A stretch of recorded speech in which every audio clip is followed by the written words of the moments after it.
Hey everybody, Genesis7 here. Hope you are all doing well. Welcome back to the channel. In today's video, we are going to be talking about Mato Anomalies. Now, this isn't really going to be a thoughts and impressions video or a review per se. We are literally going to dive into the game and see what it's all about. I've been playing the game for the past couple of weeks or so I've definitely got some things to say about it, but I want to go over everything to kind of get you guys as invested as I have been. As always, I have got you covered with timestamps in the description of the video, so if there's a certain aspect of the game you want to go and listen about, you feel free to skip forward to there, but I do urge you to stay here for the entirety because this game is definitely something to be talked about. So hit the thumbs up button, subscribe to the channel, and let's get into it. So let's start off with the story, and before we go not too deep because I don't want to spoil anything, we're just going to read a brief synopsis, a brief summary of what the game's all about. Mato Anomalies is a turn-based RPG that takes place on a journey across Mato, a fantasized neo-futuristic version of a bygone oriental city. Take control of the dual protagonists Do and Graham to investigate strange anomalies around the city or venture into rifts to battle demonic abominations, determined to bring about the city's downfall. Team up with unlikely companions and unravel the dark secrets of this story of duty, hope, and justice. Now, I think that's a pretty good synopsis in a nutshell, but let's go a little bit deeper. We have dual protagonists in this game, Do and Graham, and these kind of split up into two different gameplay styles, which we'll touch on when we talk about gameplay. But essentially, Do is like a private detective, and Graham is a character that battles the demons within the dark rifts introduced in the game. I think it's pretty cool to have this kind of dual protagonist thing in this game. It definitely shakes things up a bit, and just the world in general. We touched upon the city of Mato, this bygone oriental city, and this looks beautiful. A lot of stories are told within this world, as well as the strange anomalies in the dark rifts. And I think with that, I don't really want to go too much into story. It's definitely something to be invested in. There's many side stories and characters to relate to that really build upon this world and this story. It is told in such a fantastic way. The presentation of the story, whether it be voiced cutscenes, voiced comic stripped kind of style cutscenes, or just the one-on-one kind of portrait conversations, there are many ways to get invested in this story, and I think Mato Anomalies do a great job of doing that. So let's flip over to presentation. The only reason I want to touch on presentation is just what I mentioned with the story, and that's the way it's presented with its comic strip cutscenes. I really like this style. It kind of gets you invested in these quick snippets of action or just suspense within those panels of the comic. Also, you have those voice cutscenes which really kind of add to the high drama parts of the story, and then you have your kind of one-on-one portraits which look beautiful, by the way, and reading text upon building story, which is mainly seen within like the side stories, side quests, or just little chatter here and there. So let's move swiftly on to gameplay, and I think gameplay is where this game really shines. Its story is definitely something to be invested in, but its gameplay is something else. We have dual protagonists, which means we have two gameplay styles. So let's start with Do. Do is your private detective. You're going to be going around the city of Mato, traveling far and wide on unraveling the plot with the overarching story, as well as doing side quests, going to shops, and entering the dungeons. I think exploring the city of Mato itself is a pleasure.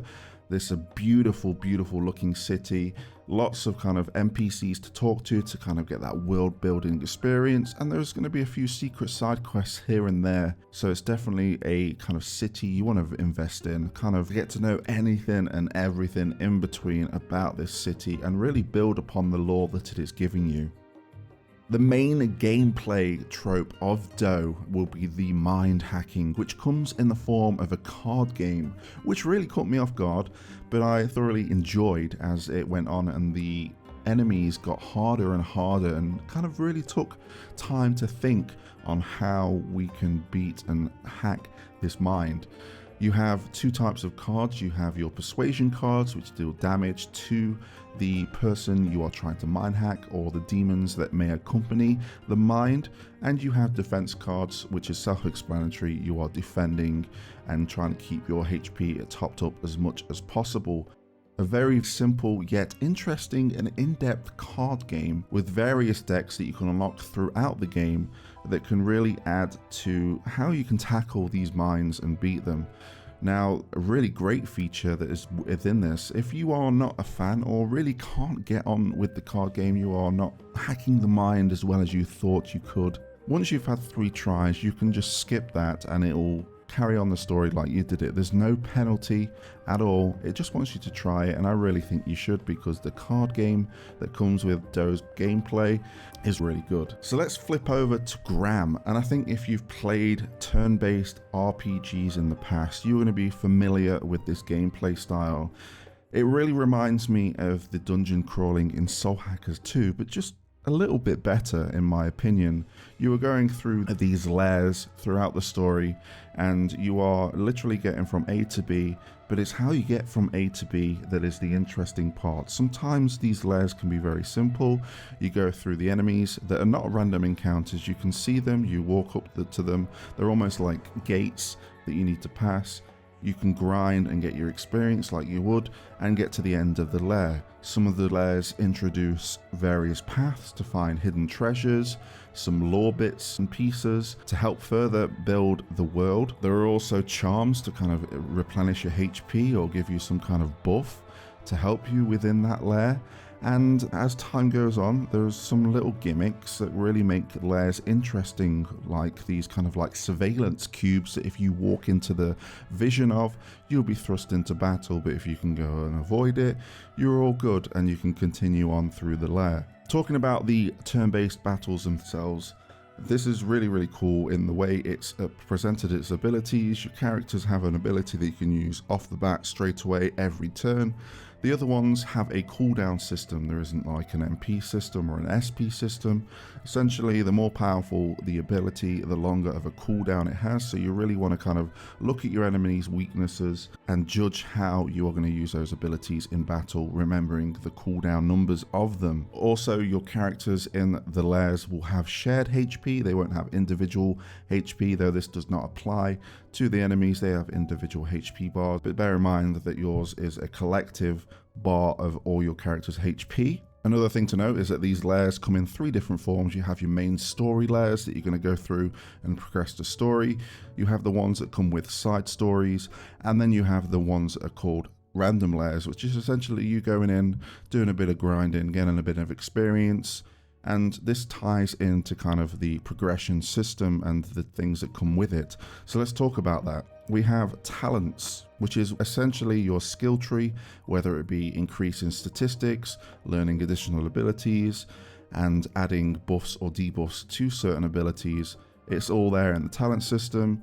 You gain a level, you gain a talent point, so invest those wisely. It definitely can turn the tide of battles. You also have the ability to collect weapons, and as you progress further in the game, these get more powerful. Some weapons will be rare that you find. These can come with either new abilities, new attack types, bringing a debuff to enemies, or bringing a buff to the party. So weapons is something you want to look out for when you're going through those lairs. There's also a system called the gear system.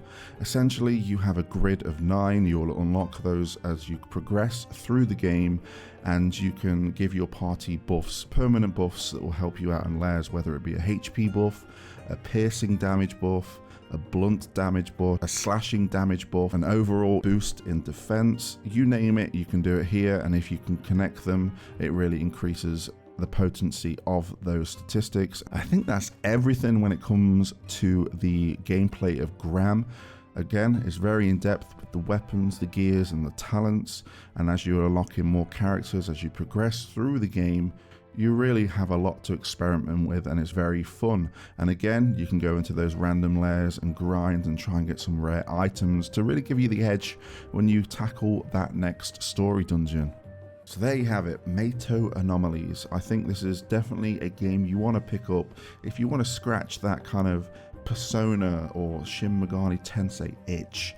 It definitely taps into that kind of gameplay loop, and I think when it comes to it, it does it really, really well. I hope you've enjoyed the video. Let me know in the comment section below if you've picked up or are planning on picking up Mato Anomalies, and I'll catch you on the flip side.